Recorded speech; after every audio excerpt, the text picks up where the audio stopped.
Beda dengan dari Hotman ya Bang Permatan. Mungkin sedikit update mengenai laporan penganiayaan Oh iya. Nikmir itu ada update Iya, iya, Ini kan saya sampai saat ini belum iya, jelas iya, nih. ya, Sementara barusan. laporan dari Reza Saya Gladys kan udah naik nih. benar-benar Gimana, saya Bang? baru komunikasi dengan Kapolres Metro Jakarta Selatan, Saudara Kombes Pol Ade Rahmat. Beliau saya sudah info, Adinda ini kasus saya. Udah bang, kita sudah atensi. Dan tadi pagi baru kemudian tadi saya telepon penyidiknya lagi, Imam Ghazali mengatakan sudah 2 kali kita panggil tidak datang dan akan segera gelar untuk naik sidik. Ya, jadi begitu gelar naik sidik, panggil tidak datang sekali, 2 jemput paksa. Itu harus jadi, nggak bisa enggak. Itu informasi terakhir tadi pagi. Artinya berarti sebentar lagi akan Oh iya, ya, akan naik tersangka. tersangka. Nggak bisa, nggak. Pakai apa dia mau coba aja kalau coba ada orang mengintervensi. Orang darahnya ada, visumnya ada, saksinya ada, pengakuan dia ada. Nggak bisa, nggak. Nah, sekarang urusan dengan Dr. Reza Gladys, ya itu berjalan, urusan dengan saya berjalan. Nah, kalau ada laporan terhadap Sheila Saukia itu urusan lain ya.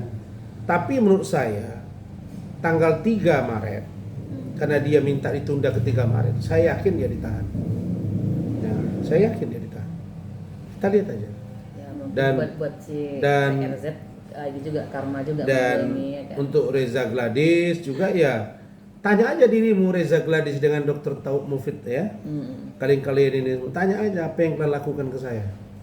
Saya sudah nolong, saya sudah bantu kalian bermasalah klinik mau aku turun. Nah, sekarang harga ini dengan nilai yang sangat murah, tiba-tiba harus bayar 4 miliar kan? Nah, jadi kalau saya gini, orang kalau sudah sama-sama tidak jujur, biasanya mendapat petaka ya. Iya, betul. Nah, saya biar hidup begini, saya tenang. Nah, jadi kalau saya urusan Reza silakan maju, yang urusan saya tetap akan maju. Nah, adapun urusan Fadel, Loli, itu biar nanti tim saya yang akan mendalami. Saya kira semuanya akan berjalan, begitu juga dengan laporan saya bidang informasi transaksi elektronik, dan itu juga akan berjalan. Jadi dia nanti urusan Reza belum selesai, masuk laporan saya lagi, 1 lagi, Pak Umar lagi, ada 4, tambah lagi yang lain saya dengar, kalau saya nggak salah ada 7. Jadi saya kasihan juga sebenarnya nengok si NM ini, pacarnya sudah nggak ada, benar nggak? Terus dia bilang dia hamil. Nah, dia mempersoalkan si Loli hamil, tapi dia hamil nggak jelas siapa laki-lakinya, nggak dipersoalkan. Hah? Dan belum serumah sama Loli. Nah, jadi gini, dia marah, dia kecewa, kenapa anak gua hamil, kenapa anak gua dihamili, aborsi, itu ya. Dia hamil katanya. Terus ditanya suaminya siapa, ayah siapa, nggak perlu saya bilang. Dikasih tahu juga nggak bakal diurus. Nah, saya ini Muslim, dia Muslim gitu loh. Setahu saya itu nggak boleh. Tapi kenapa masih terus engkau berbicara itu? Gitu. Ya. Jadi ini yang 2 ini menurut saya Hotman, NM ini nggak jauh-jauh beda. Sama-sama sulit dinasehati. Sama-sama merasa paling super. Cara Allah menghukum Hotman dengan sakit. Tahu santero ini sampai mancanegara. Cara Allah menegur NM juga begitu. Oh, ternyata dia dapat duit ya begini-begini. Kira-kira gitu kan. Oh, pantas sama itu yang ya mudah-mudahan Allah menjauhkan saya dari yang begitu-gitu. Oke. Tapi Bang melihat ini akhirnya 2 pisau Gua menuju mau pergi NM semua. Terakhir Bang, 2 pisau ini menuju NM semua. Yang satu tersangka, yang satu akan tersangka. Seperti apa Bang mungkin menanggapinya? Ya itulah dia. Saya kan slow but swear orangnya. Kan kenapa Rasman tidak bereaksi segera tangkap aja malam itu gitu kan? Atau saya setting aja bahwa saya sakit 3 hari nggak masuk rumah sakit. Nggak begitu. Saya berpikir efek jerah itu mau 1 hari 2 malam di penjara pun cukup lah. Yang penting engkau tahu apa yang kau lakukan itu salah dan kau tidak bisa menghina orang sesuka hatimu. Harus bertanggungjawabkan. Dan kau harus bertanggungjawabkan. Itulah efek jerah. Saya nggak pernah melihat hukuman itu dengan lama. Mau setahun, 2 tahun, 5 enggak. Dia salah, dia jalani clear. Kau salah, udah efek jerah buat kau. Dan sekarang terjadi ke diri dia. Reza Gladys kejar dia, saya kejar dia, Pak Umar kejar dia, Fitri kejar dia, Sheila lagi, semua tempur di situ. Nah, kalau saya satu-satu berbaikan, dicat di Uya, benar nggak? Saya bangun komunikasi, Bang Riki Sitohang. Nah, karena kita ini kalau masih ada nurani, ada perbedaan biasa. Setelah itu kita perbaikan. Tapi kalau benci yang dikedepankan, nah itu dia kayak si FA. Saya nggak tahu salah saya apa di dia. Malah dia bilang dia berjasa apa dalam hidup saya dia? Tidak ada jasa dia ke saya. Saya orang paling ingat jasa manusia. Jadi saya tahu. Sebiji zarah bantu orang saya pasti ingat. Gak ada. Yang benar itu dia mau mencelakakan saya, tapi tidak berhasil. Kenapa? Urus saja dirimu. Kau komen-komen saya, bicaramu tidak substantif, di luar konteks. Orang mengukurmu gak ilmuwan gitu loh. Bicara itu dengan ilmuwan, dengan tata cara, dengan public speaking yang diatur ya. Anda mau pakai baju, nggak pakai baju, pakai celana pendek, tidak celana pendek, orang kan tahu itu siapa. Dari belakang itu pasti Rasma. Nggak mesti buat branding rambut lah, itulah, nggak ada gitu-gitu. Saya ini rambut botak begini bukan botak, dipotong pendek itu dari dulu. Dari 2014 saya sudah rambut pendek. Karena kalau saya panjang saya merasa risih dan gatel. Apalagi saya kalau mandi pasti saya basahin semua. Karena nasihat ayah saya begitu, saya basah. Setiap mandi, tidak pernah rambut saya tidak dibasahi kalau saya mandi. Mau 3 kali 1 hari pas mandi pun tetap saya basahin.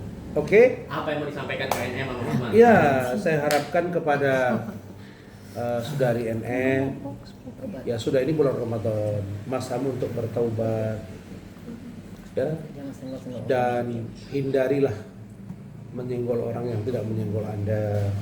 Fokus ke kasus, fokus ke dirimu. Kalau benar engkau hamil 3 bulan, fokus ke kehamilanmu. Saran saya sebaiknya ya kalau bisa diinfo ayahnya siapa, supaya kan Loli juga nggak tahu ayahnya siapa, kata Loli ke saya. Nah, terus yang 2 lagi itu pun saya nggak tahu itu siapa, saya nggak ngerti, saya nggak mau tahu lah. Yang ini kalau sempat nggak ada juga kan aneh juga gitu. Masa ia lahir anak terus ke dunia ini terus bapaknya nggak pernah diberitahu. Nah itu pesan saya untuk Hotman, ya berobat yang baik, jaga kesehatan, jangan begadang-begadang, jangan hujat-hujat orang, jangan menyombongkan diri. Karena langit itu sesungguhnya tinggi, tapi tidak pernah dia mengatakan bahwa dia tinggi. Ya.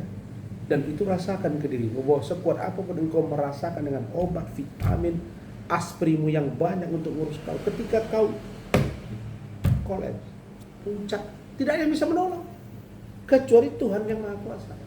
Ya sudah. Jadi dokter spesialis mau 1000 dokter kalau Tuhan sudah ambil, tidak bisa. Presiden sekalipun kalau udah Tuhan ambil, tidak bisa. Presiden apa? Presiden Amerika meninggal juga. Presiden Indonesia meninggal juga. Mau berapa dokter? Nggak usah dipamer-pamer. 5 dokter spesialis, 2 dokter spesialis. Mau pakai private jet nggak bisa. Kalau meninggal ya meninggal. Ya, di dunia ini tidak ada satupun manusia yang tidak akan merasai mati. Semua di semua ajaran agama termasuk komunis, mereka tetap yakin bahwa manusia itu mati. Hanya saja di jalan ajaran agama yang lain ada yang menyebut dengan reinkarnasi, hidup kembali, tapi tetap mati. Jasadnya nggak bisa gerak lagi. Emang kalau engkau udah mati terus bawa berlian tuh nggak bisa juga kan? Kalaupun dibawa nanti dibakar juga, rugi kan? Nah, kayak rekan saya misalnya Alvin Lim kan saya perhatiin dia pakai baju jas, sepatu apa mungkin itu yang paling. Ya kemudian dia di apa namanya itu di kremasi kan habis juga semua. Di situ koreksi dia ya. Waduh saya ya dalam hati saya waktu lihat dia, saya juga akan sampai di tahap yang ini. Maka saya kira dengan keberanian saudara Alvin Lim itu menjadi spirit. Dan saya baik-baik dengan keluarga Pak Alvin Lim. Kami pernah berbeda pendapat dengan Alvin Lim, pernah dia hantam saya pernah, saya hantam dia pernah. Tapi kita sangat dekat. Terakhir, kenapa sih? Asal ngomong, yang ngomong aja kemarin tim hukum saya, Banu Hasan Jaya Sibuan. Saya ingin orang ini berdamai. Dibilang saya minta damai. Pak Asman minta damai, tidak pernah saya minta damai. Dalam diri saya penuh kedamaian. Tergantung kau Hotman. Mau perang ayo, tidak perang juga tidak apa-apa. Itu aja. Kau mau kuat-kuatan ayo, tidak kuat-kuatan juga tidak apa-apa. Makanya saya hadapi kan. Memang saya pernah. Kalau saya mau mengalah dengan Hotman, di awal-awal kasus sebelum saya jadi tersangka, saya sudah datang ke dia. Tapi nggak tipe saya itu, karena saya percaya Allah, bukan percaya dia. Oke, terima kasih. Terima kasih Bang.